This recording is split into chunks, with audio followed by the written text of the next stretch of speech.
welcome to the Veggie Kitchen. I'm your host Ed. We're coming to you from Orange County, California. I'm in a baking mood. I'm going to make up some chewy oat bars. I'm starting with 1 stick of margarine, non-hydrogenated, and 1 cup of brown sugar.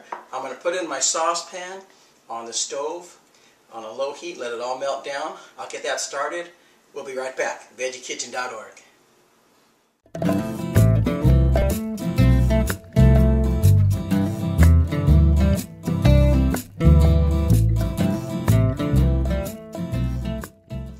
Welcome back. I've spent the last 2 or 3 minutes stirring down the brown sugar and the margarine, and it is at the consistency that we want. It's melted down to a nice caramel color. Didn't bubble up, just enough to melt it down and get the sugar to blend in with the margarine. And to this, we are adding our dry ingredients, as well as some maple syrup, just a little bit for flavor. A little bit of salt, baking powder, and for the grain we're using oats. That's all. It's just oats. There's no flour. You know, I want to tell you, I looked online to check out the scoop on oats. Are oats gluten-free?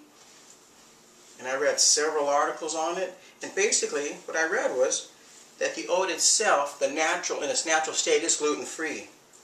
However, in processing and these different things, it can pick up what they call cross-contamination. That's why sometimes when you look on a package, it'll say made in a facility that has nuts or something like that. That's to let people know. That's what I found out. At any rate, this is a great recipe. Basically oats. You can get adventurous if you want to and take the basic template of this recipe. You could add almonds to it, raisins to it, flax seeds, sunflower seeds, anything you want. You can make those, it'll be like those little granola bars you buy in the store. It's way cheaper. And homemade's always better. Okay, so all I'm doing here is covering it all up, mixing it all up. It's looking good. And now I'm going to pat it into my baking dish here. So the baking dish goes here. This is enough to fill up the lower half of this baking dish. When we're all done, it'll go in the oven at 350 for about 20 minutes, I think it is. You see? It's a nice chewy bar, really good. The maple gives it a nice flavor, and the oats are, well, oats are delicious. You see that? All I'm doing is patting it down. Oh, by the way, I greased the pan.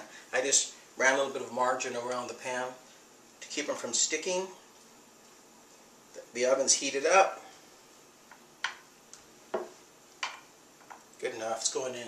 Okay, I'll put it in. As I said, it's at 350, about 20 minutes. We'll put it in, we'll come back and we'll check on it, okay? See you soon. VeggieKitchen.org. Okay, it's been 20 minutes. I just checked them. They're good to come out.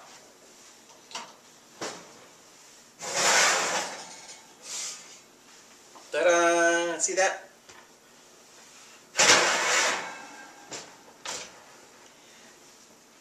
So this is it. This is the chewy oat bar. They're way too hot to cut right now, so I have to let them cool. And once they will cool, I'll cut them. I made 16 pieces. I just scored down the center, made 3 lines, and cut them this way, like little 2-inch squares. You can cut them however you want. So I'm going to let them cool, and I'll show you. This is how they look when they're all done. I made 2 batches earlier. I made 1 batch of the plain one, which is this part here, just simply the oats and the maple syrup. And I made another batch that has some slivered almonds and some raisins. So you can, as I said, get adventurous, make either one, make your own variety. They're all going to be delicious, I'm sure, okay? So that was it for today's show. This was the Chewy Oat Bar. I'll have it posted on the site. As always, I thank you for watching. We'll see you next time back here, VeggieKitchen.org.